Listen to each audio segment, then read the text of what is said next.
नमस्कार विद्यार्थियों। आज हम उपस्थित हैं एक टॉपिक लेकर के यंग लोगंत, अर्थात जिन सिद्धियों में यंग का लुक होता है। लुक का तात्पर्य ये होता है कि जैसे लोप है, आपने लोप किया, आप लोप करते हैं। जैसे मान लीजिए टिप है तो अलो अंत्या सूत्र से इस अंतिम पा का लोप हो जाएगा। लेकिन अगर हम लुप कहते हैं, जैसे यहाँ पर लुक है किसका, यंग का, तो इस पूरे का ही अदर्शन हो जाएगा, उसको कहेंगे हम लुक। ये जो यंग है उस पूरे का लुक हो जाएगा, अर्थात अदर्शन हो जाएगा। यह यंग यहाँ पर दिखाई नहीं देगा। देखिए क्या कहता है ये सूत्र, यंगोचि च। अब देखिए ये जो अच है, आपको पता है ये अच प्रत्यय है और इस अच में सप्तमी विभक्ति लगा करके अची बना दिया। तो इसका अर्थ है अच प्रत्यय परे होने पर। जैसे देखिए आप, जैसे ची धातु होती है चुनना, इसमें जब अच प्रत्यय लगाते हैं तो ये बन जाता है आपका चय। जैसे जी धातु होती है, जी का अर्थ होता है जीतना, और इसमें अगर अच लग जाता है तो ये बन जाता है जय। ये सिद्धियां आप पहले पढ़ चुके हैं। अब देखिए ये सूत्र क्या कहता है, यंग का लुक होता है, अर्थात जो यंग प्रत्यय है वह पूरा अदर्शन हो जाएगा, अर्थात वह पूरा ही यहाँ से अदर्शन हो जाएगा, यानी पूरे के पूरे यंग का लोप हो जाएगा। तो यंग का लुक होता है, कब होता है, जब अच प्रत्यय परे हो। यानी यंग है और उसके बाद अगर अच प्रत्यय आ रहा है तो क्या होगा, उस यंग का लोप हो जाएगा। च और दिया है, इसका अर्थ यह है चकार सामर्थ्य से अच प्रत्यय के बिना भी कहीं कहीं लुक होता है, अर्थात जहां पर अच प्रत्यय नहीं होगा तब भी क्या होगा विद्यार्थियों, वहां पर लुक हो जाएगा। आ गया होगा आपकी समझ में कि ये क्या कहते हैं कि अगर अच प्रत्यय परे है तो यंग का लोप हो जाएगा, लुक हो जाएगा। लुक का तात्पर्य पूरे के पूरे यंग का अदर्शन हो जाएगा, यानी दिखाई नहीं देगा। कब, अच प्रत्यय परे होने पर। और चा क्यों लगाया है इस सूत्र में, चा इसलिए लगाया है कि अगर कहीं कहीं अच प्रत्यय नहीं भी होगा तो भी उसका लुक हो जाएगा। अब देखिए जैसे यहां पर देखते हैं हम, ये है धातु, भू धातु से आ जाता है यंग, ठीक है। इस स्थिति में क्या है, आप लिख देंगे भू और सूत्र लगा देंगे ये यंगोची से लुक। तो इस प्रकार से जो यंग प्रत्यय है यहां इस भू धातु के पीछे, उस पूरे का क्या हो गया विद्यार्थियों, लुक हो गया। ठीक है, आप इसका एक स्क्रीनशॉट ले लें।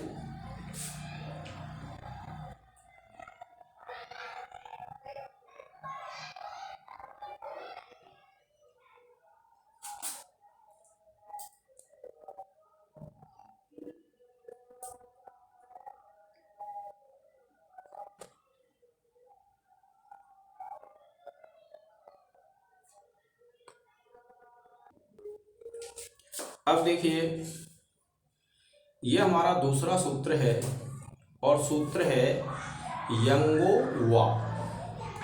जब वा लग जाता है तो अधिकतर क्या होता है कि विकल्प है।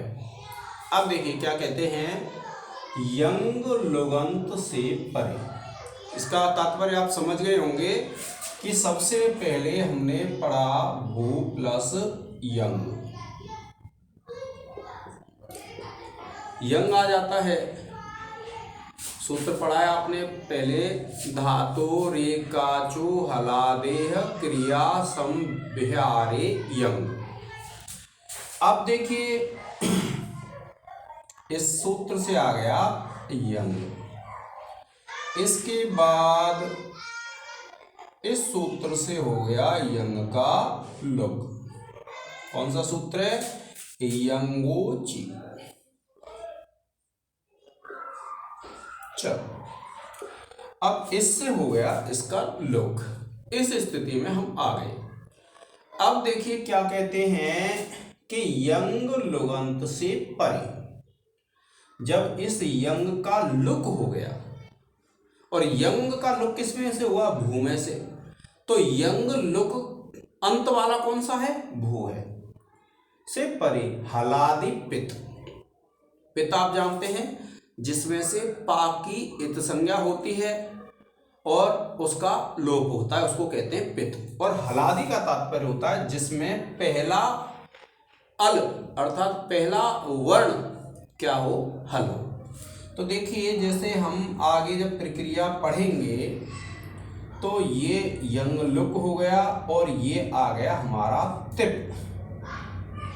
ठीक है, अब ये जो तिप है इसको अगर हम अलग करेंगे तो ये स्थिति बनती है ऐसे। तो इस पा का तो लोप हो जाएगा, इसलिए हो गया ये पित। और हल पहला अल है इसमें, हलादि जिसके आदि में, जिसके प्रारंभ में क्या हो? हल हो, तो वह हो गया आपका हल। तो हलादि पित क्या हो गया? ये, और इसको जब हम लोप कर देंगे तो ये हो जाएगा आपका पित। अब ये कहते हैं, और इस तिप की सार्वधातुक संज्ञा होती है, आप जानते हैं सूत्र है सार्वधातुक आर्धातुकयोः। उस सूत्र से क्या हो जाती है? इसकी सार्वधातुक संज्ञा। अब ये जब सार्वधातुक संज्ञक भी है, हलादि भी है, पित्त भी है, तो इसको ईट का आगम हो जाएगा। किसको? इस प्रत्यय को। और आपने एक परिभाषा सूत्र पढ़ा है आद्यन्तौ टकितौ। कौन सा पढ़ा है? ये वाला सूत्र है आद्यन्तौ टकितौ। ये सूत्र क्या करता है कि जिसमें से टा का लोप हो रहा है, जैसे जो ईट है, ईट, ये ईट किसको आएगा? इसको।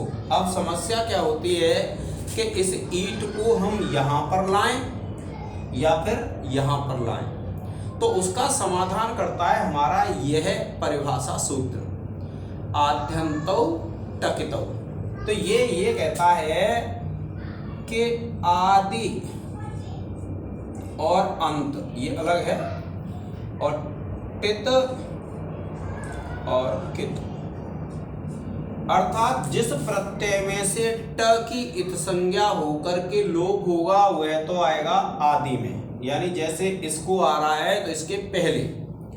और यदि कित यानी का की इत संज्ञा करके लोप होगा तो वो आएगा अंत में, अर्थात इधर। ठीक है विद्यार्थियों, तो क्या आएगा? अब ये जो ईट है ये आएगा आपका विकल्प से, पक्ष में नहीं है, विकल्प से। हम ला भी सकते हैं और नहीं भी ला सकते हैं।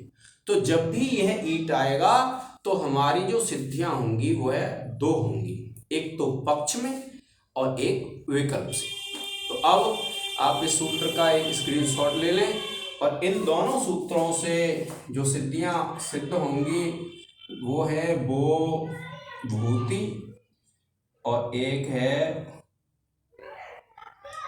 वो भविति। ये दोनों सिद्धियां हम सिद्ध करेंगे जिसमें हमारे एक तो यंगोची च और एक यंगोवा दोनों सूत्रों का प्रयोग होगा। ठीक है विद्यार्थियों, आज के इस लेक्चर में इतना ही। जय हिंद, जय भारत।